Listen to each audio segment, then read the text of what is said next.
Okay, so we are now recording. And I will... Do you want to say something, Jim? No, sorry, no, it's fine. And I will share my screen. Ooh. So, welcome to this week's Masterclass, Acing the IELTS Speaking Test. So, my name's Lineker. I'm one of the directors of Layla. For those of you who don't know, Layla is an English language school, teacher training centre, and sixth form college in Liverpool, which is in the northwest of England. I'm one of the directors, co-founders. I run Layla with my sister, Victoria, and Jim here is our director of studies, Jim Pearson. Jim, if you don't know Jim, he's going to deliver an entertaining and informative masterclass. Jim is the person who puts the word master in masterclass. There isn't anything, not really anything he doesn't know about IELTS. He's been delivering IELTS training for 16, 17 years now, and has a lot of experience. So I'm going to give you a brief introduction, talk about why IELTS might be the right choice for you, how it will help you in your career, in your studies, and pass you over to Jim, who will give you all of these amazing tips and tools that you can take with you in order to ace the speaking test. And then, if you don't mind, I'll pick it up again for 5 minutes at the end with a really good exclusive special offer that we've put together for you, just in case you do want to go on to take an IELTS or exam or general English course with Layla. So, just to tell you a little bit about Layla. So we were established 17 years ago. We are a British Council accredited family-run school. That's me and my sister having a cup of tea in one of our common rooms. We are also accredited to run the Occupational English Test, which is an exam that people who are professional healthcare workers, overseas international healthcare workers who need an English test to prove their English level before they can work in the UK, in the US, Australia, and other countries around the world. We are the official OET exam centre in Liverpool as well. And we also run a preparation course. In addition to that, we are the Cambridge Assessment English Centre, which means that we're authorised to run CAE, the FCE exams at Layla, and we're also the Cambridge CELTA Centre in the city as well. So we train teachers to become English language teachers. We're also very proud of the fact that we've been 5 times nominated for the Star English Language School Europe Award, which is an amazing accolade. We're the only school in the UK to have been awarded to be shortlisted 5 times. So we're very, very proud of that. You might be wondering how IELTS will help you in your career. It's widely known that IELTS is really important when it comes to applying for universities, but it also has other uses. For example, if you're pursuing a career in an English-speaking country, sometimes you might need a particular type of visa in order to work for a company, and the IELTS qualification is widely accepted proof when it comes to visa purposes. So that will help you when you're pursuing a career in an English-speaking country, applying for university, or in fact immigration purposes as well. So if you want to immigrate into the UK, America, Canada, Australia, IELTS is accepted for all of those purposes. I'll hand over to Jim now, as he is going to talk about the IELTS test. Jim, do you want to pick it up from here? Yeah, thank you very much, Leanne. So, IELTS. Well, Not surprised to see so many faces. IELTS is a tough exam, as you all are almost certainly very aware of. So just a couple of things to run through about the test before we get into the details of how to do your absolute best on it. So made up of 3 parts. The IELTS speaking test, which lasts for a total of between 11 and 14 minutes. Unlike some other tests like Cambridge, well, mainly the Cambridge exams, the TOEFL exams, you take this test alone. So one of the techniques that we help students with in the Cambridge exams is how to invite your partner to speak, how to get clarification, how to get further information. Well, that's not going to help you in the IELTS exam. So you do take this test, speaking test, alone, just you and the examiner. And the examiner will start with some introductions. They'll do their ID checks. At this time, the recording is the tape is recording. So, you know, from the very outset, make sure you're ready. You know what to expect, and then nothing will come as a surprise. Because the IELTS test is open to everybody, it starts off relatively easy. I'm not going to say it's easy, it's not easy, but it starts off relatively easy and gets progressively more challenging. So anyone can take the test. It's impossible to fail. You even get half a point just for turning up and writing your name. But obviously you want higher than that. So you will get a score between 0 for a non-attendance and 9 for what is deemed to be equal to native English speaking standard. Bear in mind, though, when you book your test, the speaking exam may not be on the same day. So sometimes they are, sometimes they're not. So just to be aware of that. So let's get into the nitty gritty.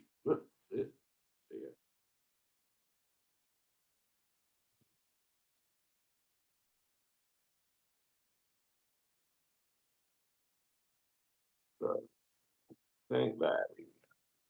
Right. So how are you assessed? Well, this is important to know. So these are our methods of assessment. Now,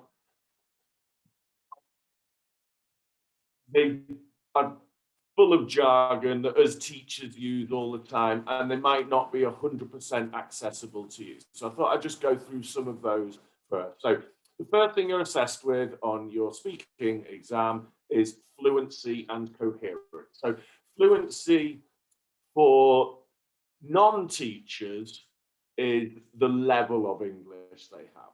However, in this case, it's slightly different. So fluency refers to your ability to produce language in real time. So if you look at the third column, we have accuracy. And this is, in a sense, the opposite of fluency. So in the speaking exam, we're looking for your ability to produce language in real time without having to think about what comes next. We want you to produce language in real time. Now that takes practice. As your fluency increases, your accuracy tends to decrease. As your accuracy increases, your fluency tends to decrease. And coherence. So your coherence is the extent to which the person you're talking to understands you. So fluency and coherence, we need you to speak naturally and be understandable. And we'll look at this in a moment. Don't panic if you think, well, I'm quite a slow speaker or I make lots of mistakes. That's fine. We'll look at that in a moment. But the second section is lexical resource. And that basically means the amount of words you use. So do you use very simple terminology, very simple words, or do you use more complex words and phrases. Obviously, there's a sliding scale. The more basic, the lower the mark. The more complex, higher the mark. Grammatical range and accuracy. Again, we'll look at this in a moment, but your grammatical range is the number of different grammatical structures like tenses, used to, would, things like that, your if clauses, your conditionals, and so on and so forth. But are they accurate? So it's not enough just to memorize the third conditional, the second conditional. It has to be used at the right time, and it has to be accurate. And finally, you're assessed on your pronunciation.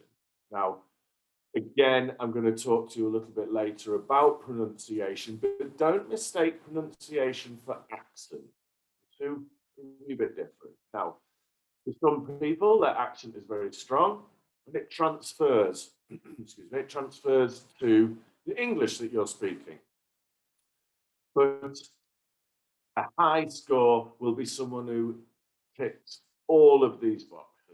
And as I say, I'll talk to you in a little bit more detail about the pronunciation aspect of that in a moment. So that's how you're assessed. The second point I'd like to look at is, I've gone too far. What does my score really mean? So, oops, I'm having trouble with technology today, apologies. 45-year-old man playing with a computer for you. So here we go. People tend to know what score they need. I need 5.5 in my IELTS. I need 6.5. I need 7. But what does that really mean? So my first bit of advice for you is know what your score means. What does it mean to get 5.5? What does it mean to get 6.5? And any website will show you this rather complex box that describes each level. Now, this is important to know because this will help reassure you that mistakes are okay. It's all right. If I'm aiming for 5.5, 6.5, this is what I need to achieve. But it's okay to make mistakes. If you make a mistake, don't panic. Start again, collect yourself, and move on. So these level descriptors, as they're called, they are a little bit jargony, but they say things like manages to talk about familiar and unfamiliar topics, but uses vocabulary with limited flexibility. So they use similar words throughout. Now that doesn't sound great, but that's 5. That's already a score 5. You look at one a little bit higher, you might say speaks at length without noticeable effort or loss of coherence. So know your score and know what that score means. You can then go onto YouTube, you can, in your lessons, you can ask your teacher, and they will give you examples of what 5.5 is, what 6.5 is. Okay, so let's look at the next. So, part one. Part one, this is where the nitty gritty, as we say, really starts. So, part one lasts 4 to 5 minutes. This is the introduction and the interview. In this section, the examiner will ask about your hobbies and interests. If you don't have hobbies, pretend you do. So, don't go into the exam and the examiner says, hobbies or interests do you have? And you're there thinking, oh God, what do I do? I play video games. Oh, that's about it. Make something up. In the days, in the weeks as you're preparing for it, think of something that you can talk about. Photography, cooking, gardening, watching films, swimming, etc., etc. Have that ready so that you can talk about it when the exam comes. And because you know what the topic is, you then have the language that you need to talk about it. So part one will be asking some general questions about you, your hobbies, your routines. Therefore, you're going to be predominantly using the present tenses. Where do you live? I live in Liverpool. But if everyone's going to say that, so if you want to sound a little bit better, you could say, I'm currently living in Liverpool. Everyone says, I have 3 brothers.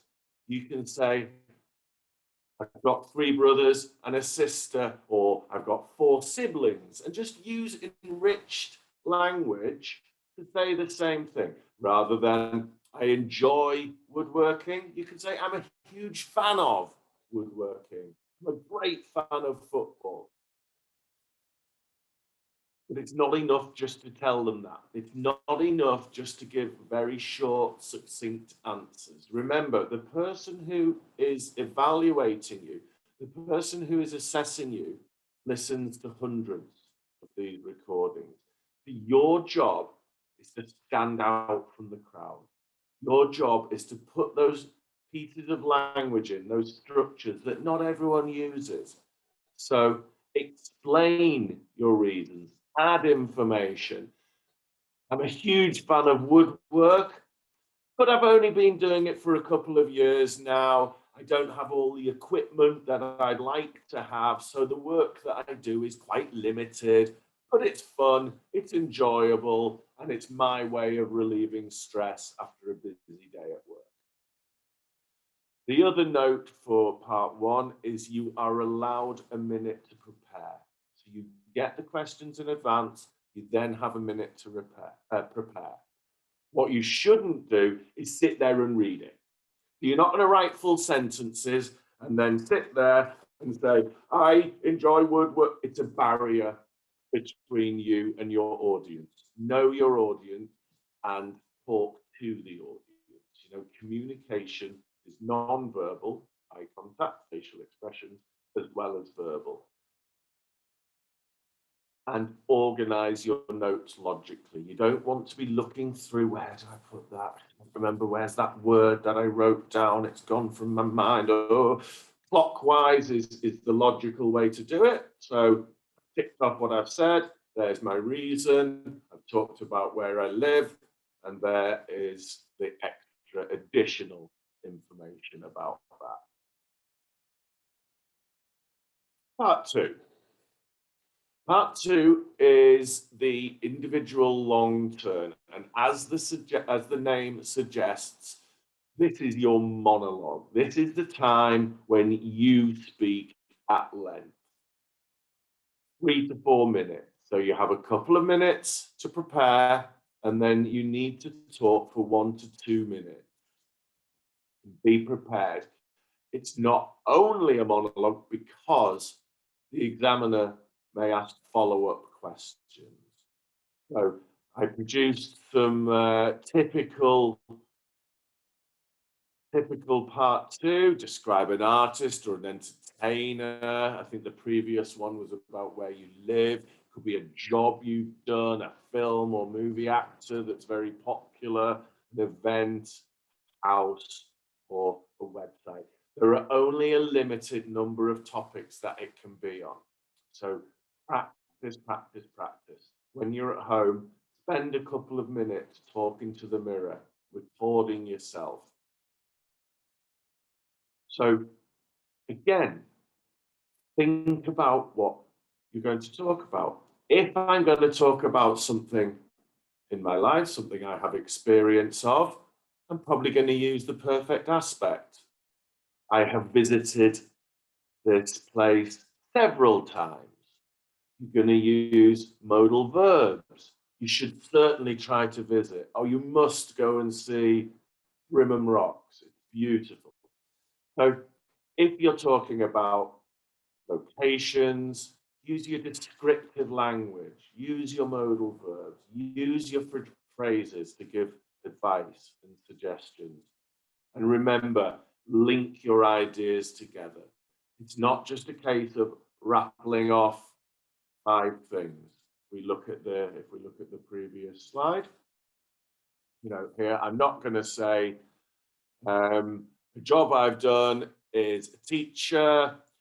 I got the job by applying to Leanne Lineker. The job involves teaching people. The job has lasted 17 years, and I think I do okay on it. Not enough. Expand on your answers and expect some follow-up questions from the exam. Remember, link your ideas. As I mentioned before, for instance, on the other hand,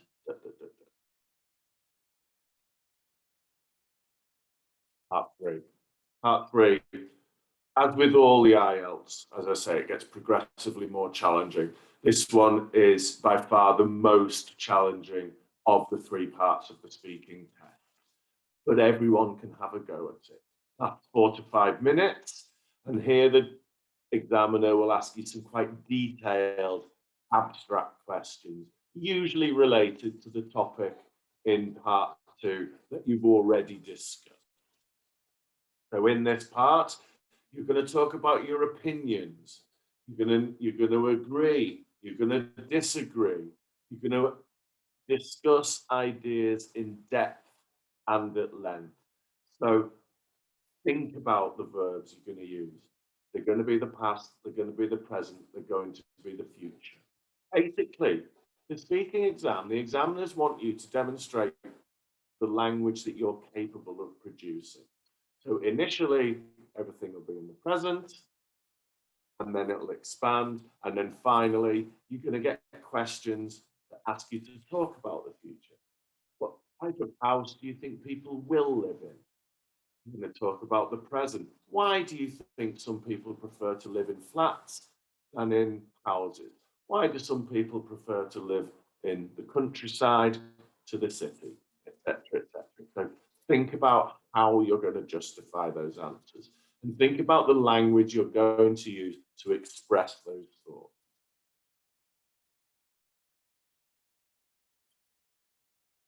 Don't be afraid to disagree. The examiner may well give you a topic to discuss, and it will be based on an opinion.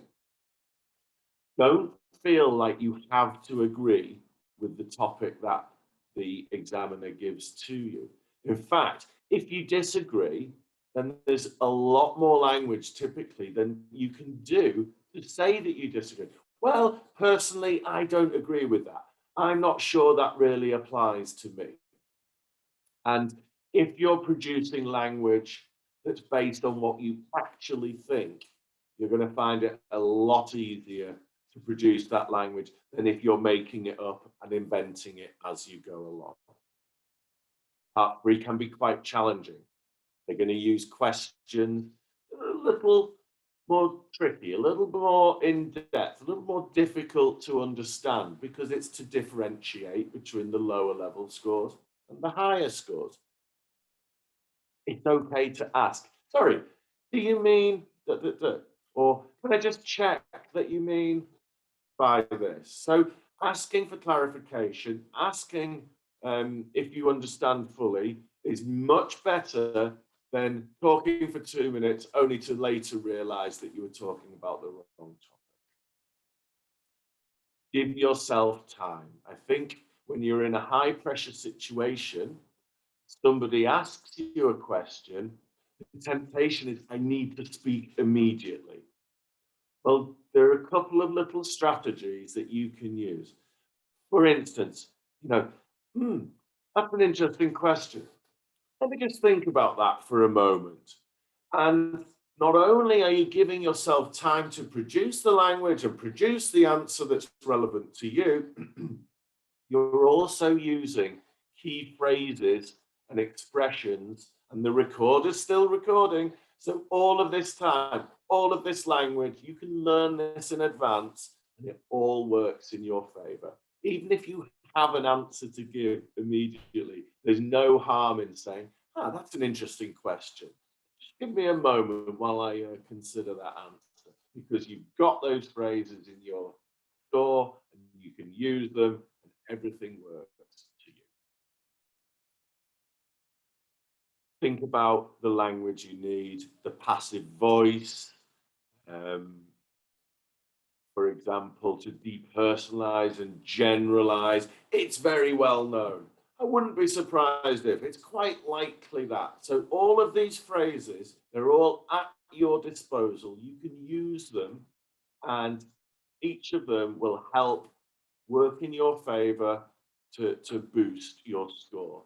So we've got some passive voice here, and we've got some active voice here. If you can do a balance of the two, then all of it.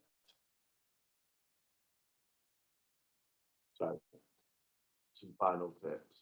Well, speaking for a couple of minutes is difficult. You need to practice it. So we don't want the first time you go to that exam room to be the first time that you've spoken for a couple of minutes or more, well, a minute or two on a topic. You need to have practice. So go in there and at home, in your lessons, with your other students, practice talking, create topics for each other. One of our teachers, they do some crazy, crazy topics. Talk for a minute on the inside of a ping pong ball. Talk for 2 minutes about your favorite socks. There's not much you can say about your favorite socks. So having to expand on your answers, having to think for yourself, having to create language where there's nothing, that's the art form. And you only have this couple of minutes to talk, and that's the only opportunity you have to demonstrate to the examiner, to the person marking your test, how capable you are. So don't make it the first time you turn up, be the first time that you have spoken for 2 minutes on a topic. Try holding your breath for 2 minutes. You'll see how long it is.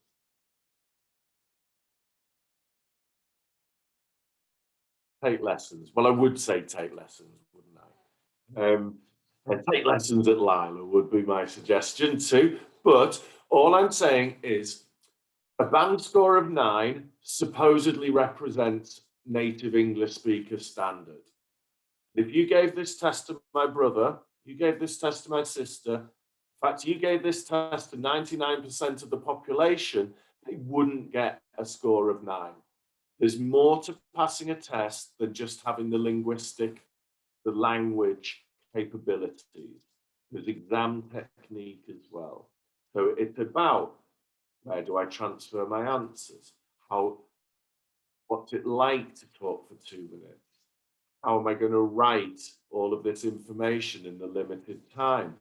I know how many sections there are to the exam. I know how long there is for each part of the exam.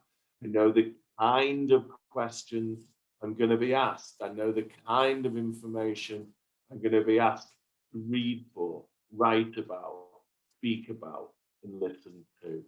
But as I say, there's a very, very strong correlation between those who take lessons and those who get the score that they're aiming to achieve, and those who don't take lessons and get a lower score than they possibly could achieve.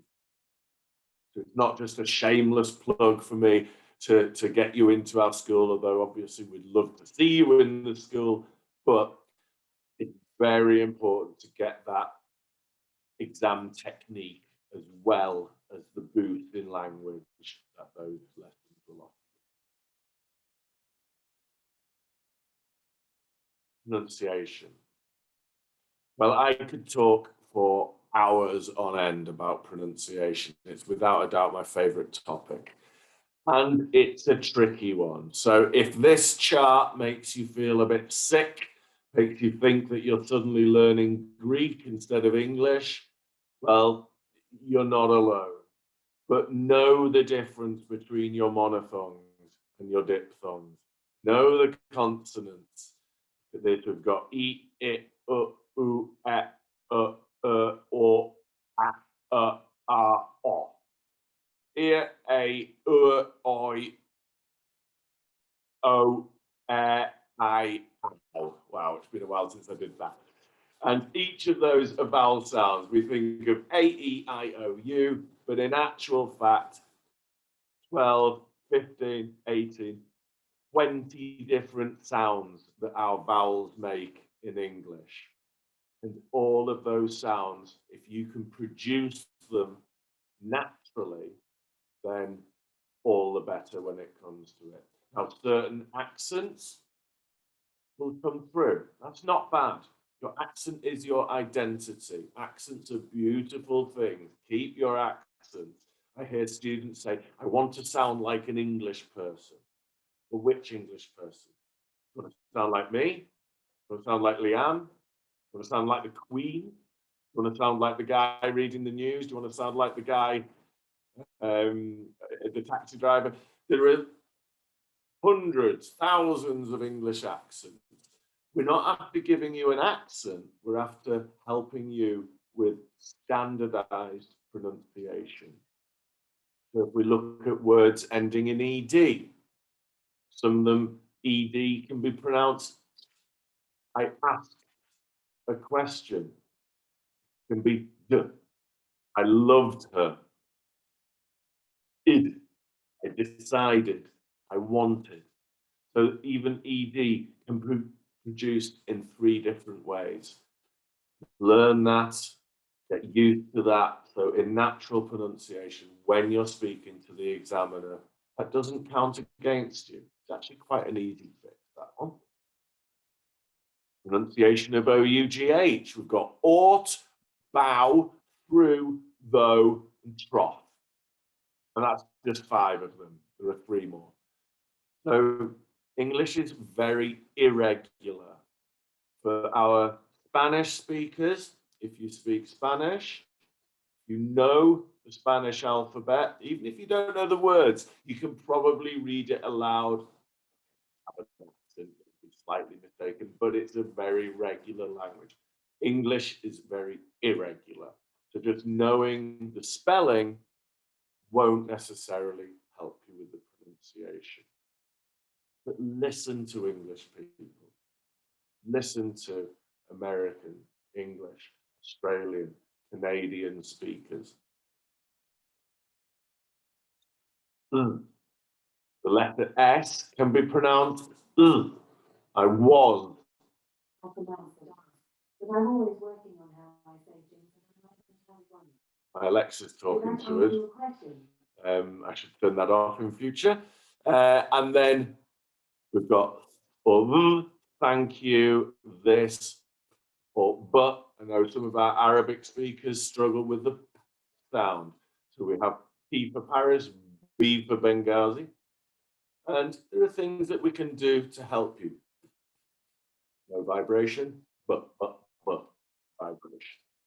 And then we've got sounds that can be short or long, ship or sheep. Probably won't get into trouble if you order a ticket for a sheep instead of a ticket for a ship. You can get into trouble if you're talking about the sheets on your bed. So be careful with long sounds and be careful with their alternative short sounds.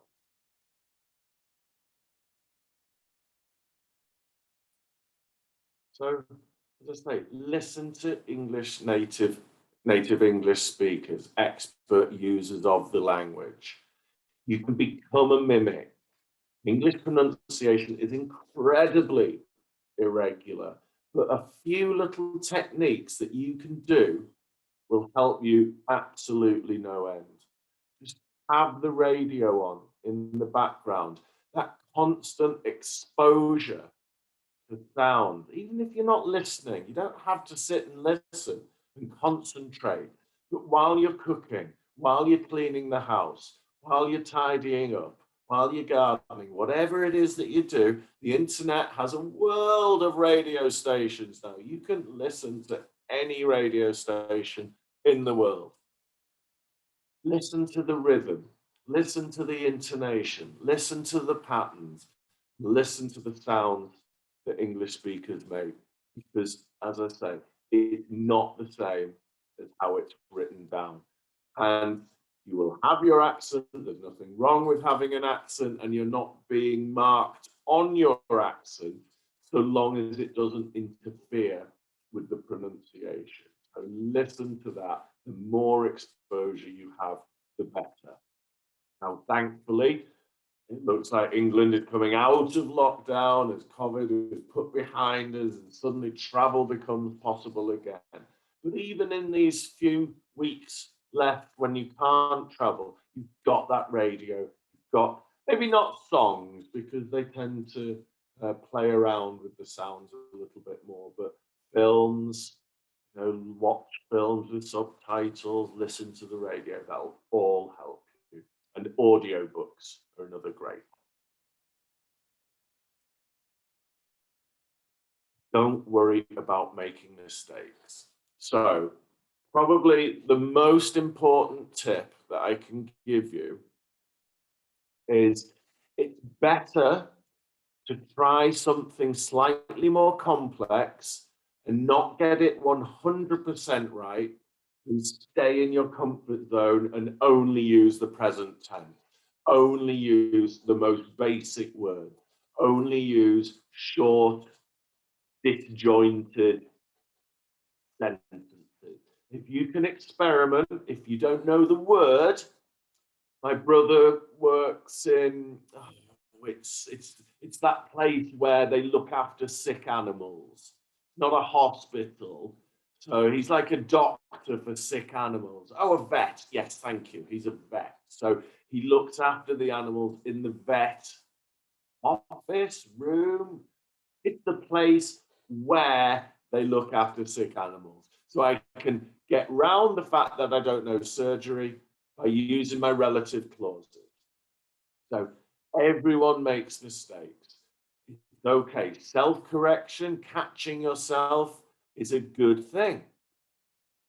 It's better to make a small mistake in more complex language than it is to stick with the really basic stuff, because you're just not going to get past that 4.5 with the most basic language.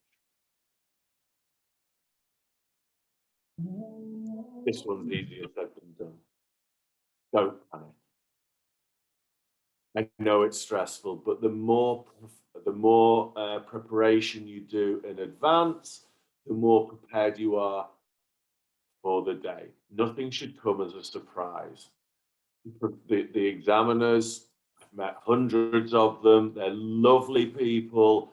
They care about you. They care about their job. They care about the industry, and they want you to succeed. They're on your side. People make mistakes in their first language, never mind their second, third, fourth language. So if you lose your train of thought, what was I saying? Try not to freeze up. Just go back. Sorry, I've forgotten what I was saying. What I meant to say was, da-da-da. If you can't find the right word, work around it.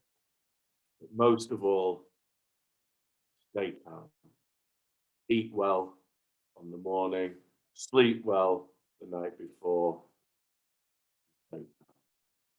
You've got this. Thank you, Leanne.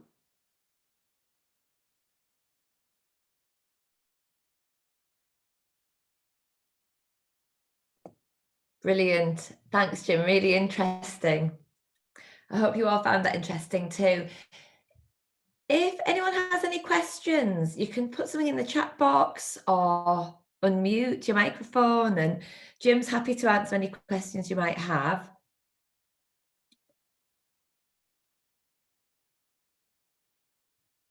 Okay, in that case, before we finish, can I just take 5 more minutes of your time to go through a really brilliant offer that we've put together for you, just in case any of you would like to follow through on Jim's advice and do an IELTS preparation course. We wanted to make sure that you, while you're thinking of who providers that you can go with, you really consider Layla, because as I said, we've been doing this for a long time, and as well as Jim, we've got some excellent tutors, and we're really confident that together, so with Layla by your side, that we can help you be even more successful with your IELTS test.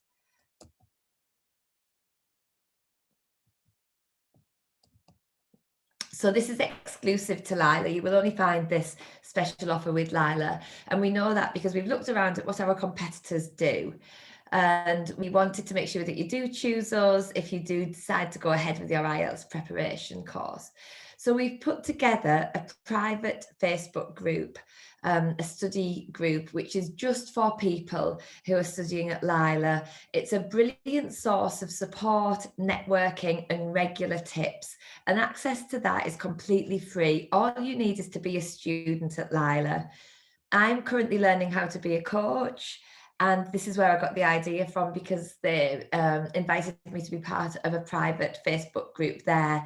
And me, alongside all the other people that are learning how to be coaches, we're in that group all the time, asking each other questions. What do you do here? Has anyone got any resources you can share with me? Can anybody practice with me? So it's a brilliant community for you to rely on. The teachers pop in there from time to time. We put things like this in there. It's a really good source of inspiration and support.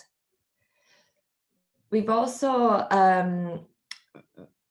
realised how important it is to have detailed, personalised feedback on your initial assessment. So every student that starts at Layla completes an online initial assessment, and usually that helps us decide which level you go into.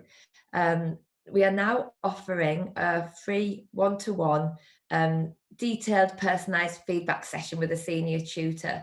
We know things are difficult at the moment for everybody. We know money's tight. We know time is tight. So we want to make sure that when you start your course, you're really aware of the things that you're doing well on and the gaps that you need to plug.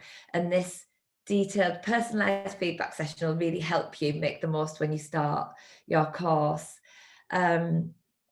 All of this is available whether you come to Layla face-to-face or whether you decide to study online in our group classes or one-to-one classes. So whether it's face-to-face or online, you can access all of this support. We've also waived the registration fee.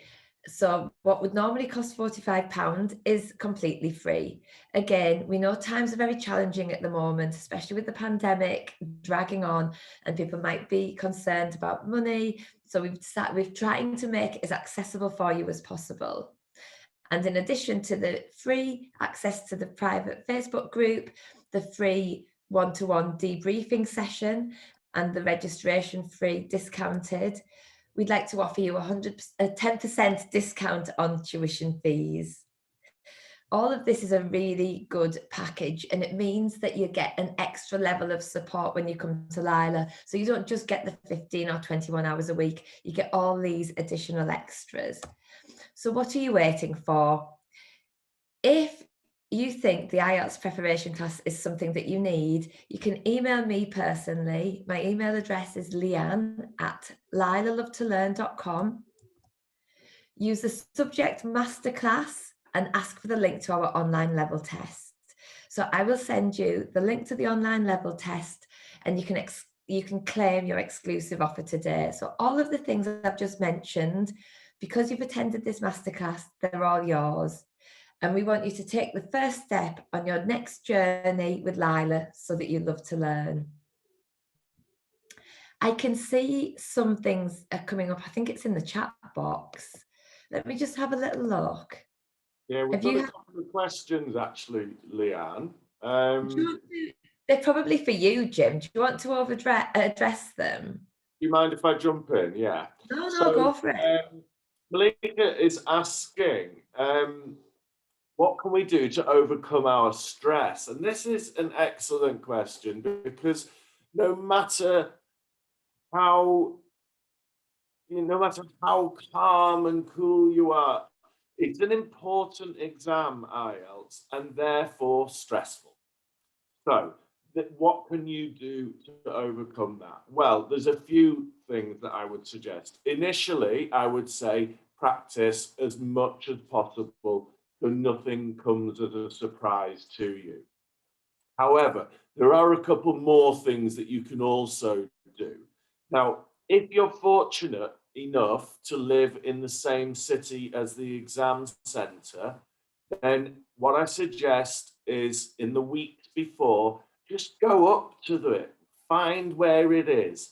The last thing you want to do is arrive there, the taxi drops you off at the main entrance, and then you find you've got a 10-minute walk to where the exam centre is. I know at Liverpool University, it's like a rabbit warren, it's like a maze. So if you don't know where you're going, it can cause a bit of anxiety. So arrive early. If you can, go and see the place beforehand, go and talk to people, loads and loads of practice. In fact, you want to practice so much that it starts to feel normal. But it's okay to be stressed. The examiners know it's a stressful situation for you. And, you know, it's normal to feel that way. But if you've had a solid breakfast, if you've got a train to the exam centre that arrives 2 hours before your exam, you know, just take your time, go to the centre, make sure you know where you are, and if you're early, grab a coffee. Too late to revise at that point. Just be calm. Try not to learn lots of new phrases because you've got it by that time already. Breathing exercises as well, lots of nice deep breaths to bring your heart rate down. The one, that's the one. We have another question here saying, let me find, is it okay to say the word you when you're explaining? Now, there are several ways to talk in general. We can say, so, when you buy a new television, it's important to check that it's going to fit in your front room. And I don't mean you, I mean people in general. Yes, it's fine to say you. The alternative is to say people in general. And that sounds a bit forced. So when we talk about people in general, we quite often use the word you.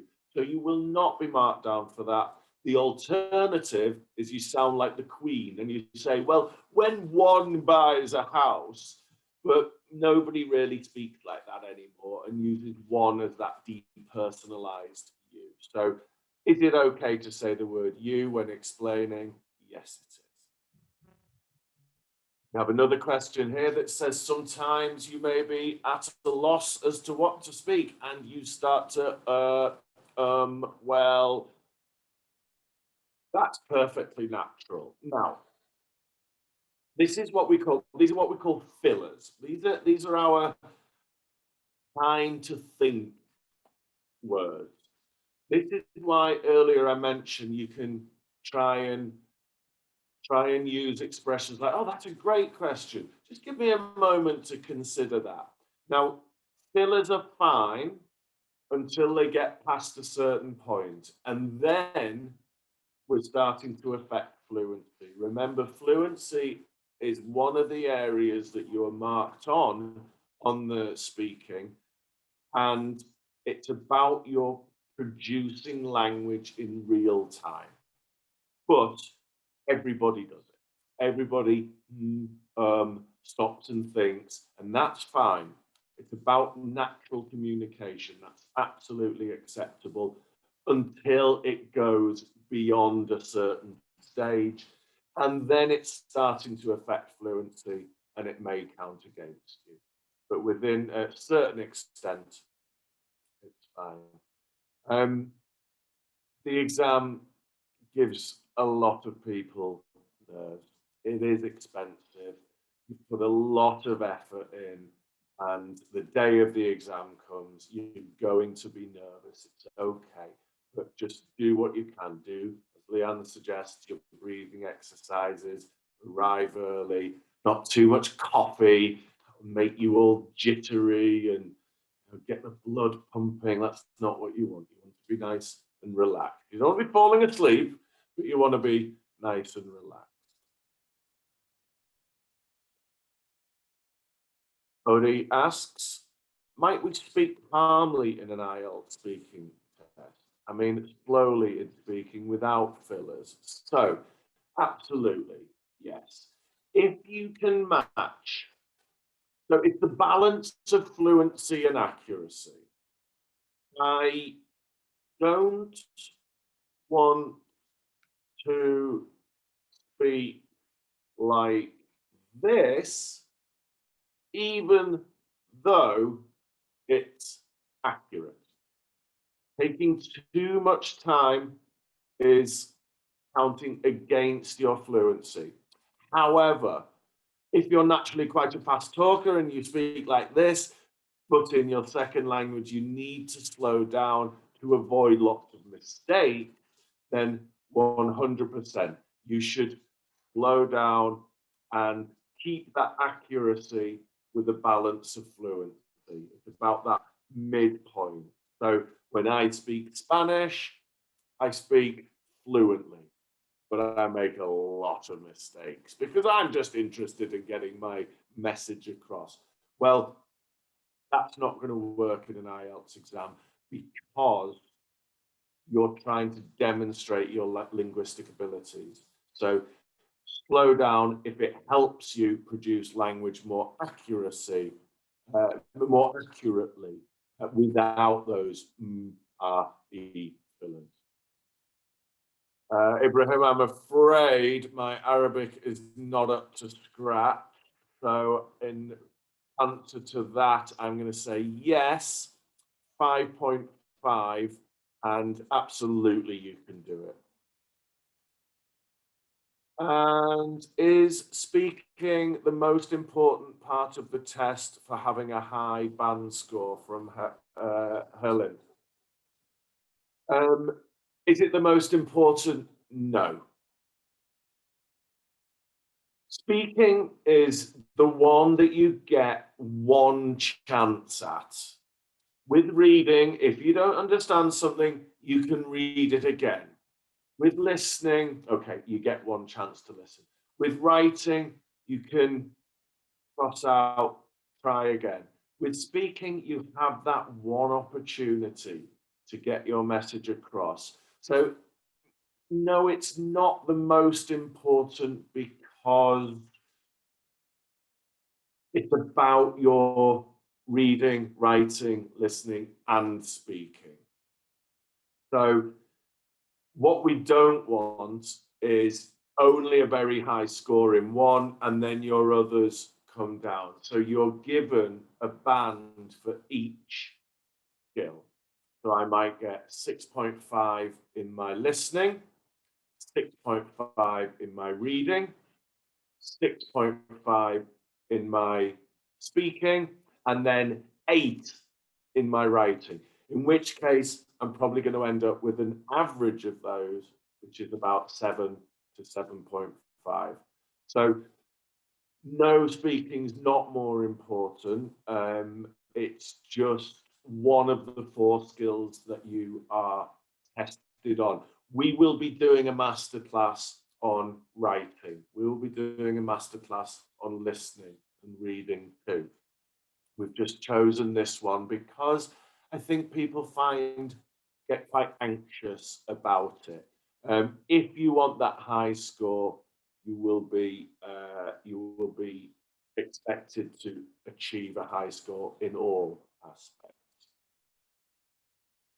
Camilla asks, will we be graded on our body language? No, you will not. Non-verbal communication, your body language, eye contact, facial expressions, are part of communication. However, they're not assessed on the speaking. The person you talk to in the exam room is not the person who will be assessing you. You can ask them, how did I do? And I guarantee they'll say, I'm sorry, I can't answer that.